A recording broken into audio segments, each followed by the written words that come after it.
What's this one? You know, when you start explaining the game, I just stopped paying attention. Welcome to Thursday night's game night. This is Scott Teaches Games. My name is Nick. This is my wife, Sarah. And this is... That would be Scott. Scott. He teaches us games on Thursday. So this is our list of games that we will probably have, obviously for tonight and probably the next few weeks. If anyone, well, we'll go through and figure out what game we want to play, and then Scott will take it from there.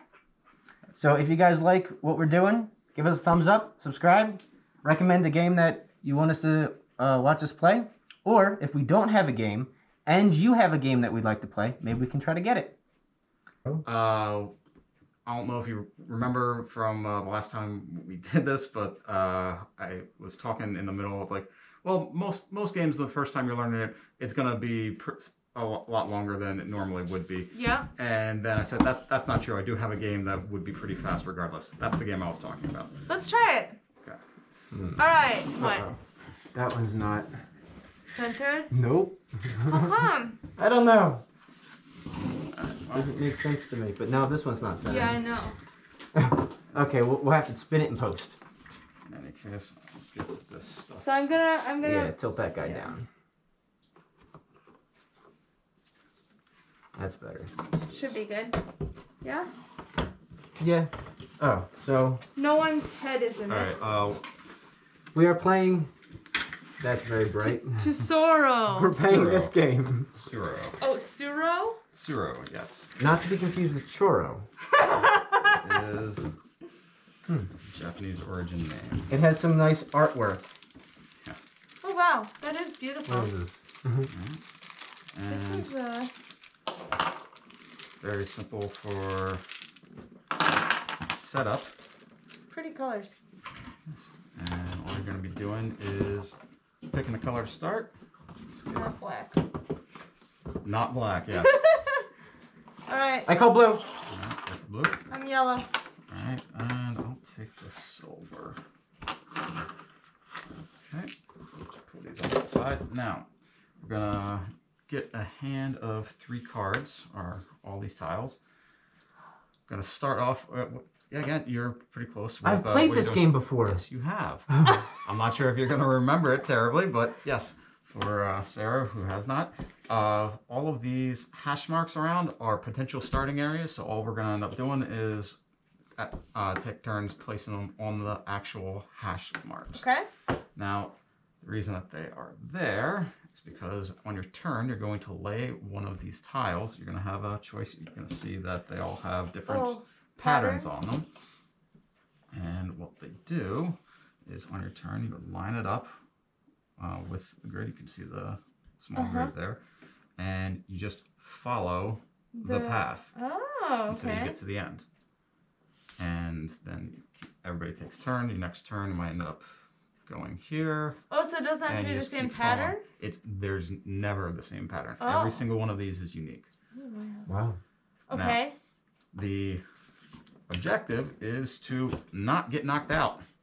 There are a few ways to get knocked out. Really, there's only one way, but it's a family-friendly game, so Okay. they list other ways.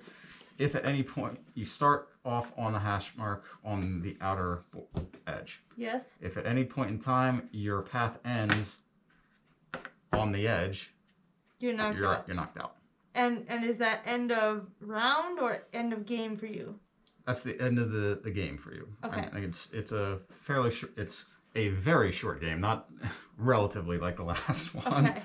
Because I'm used to games that can take potentially 4 hours, 3-4 hours to play. So when it's only an hour, that's relatively short.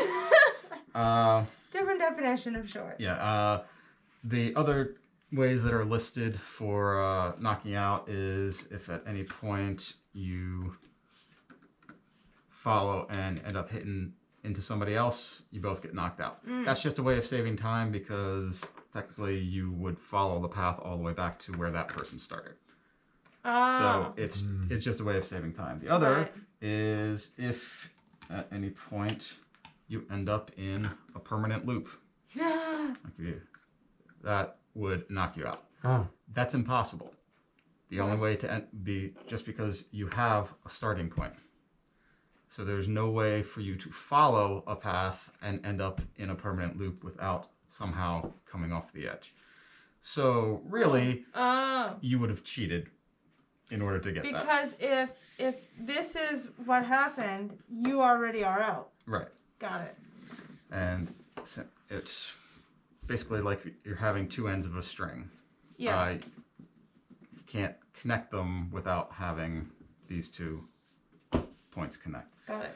So that's just a nice way of saying like, all right, if you cheat, you lose. So again, really there is only the one way to get knocked out, but they just say it as such. Everyone will, like I said, start off with 3 tiles, and you're just gonna Go from there. go from there.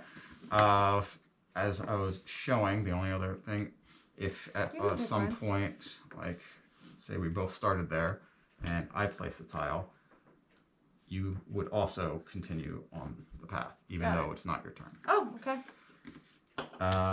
This is just for if you, like after you've placed your tile, you're gonna pick up a replacement. Okay. Eventually, this will run out. And if you go to draw one and you can't, then you get this tile saying that as soon as a tile becomes available, you're the first one to get it. Okay. And tiles become available when somebody gets knocked out. The tiles that they haven't used are then done. And unfortunately, these aren't cards, so shuffling is not exactly simple. We'll just go with that. What's this one?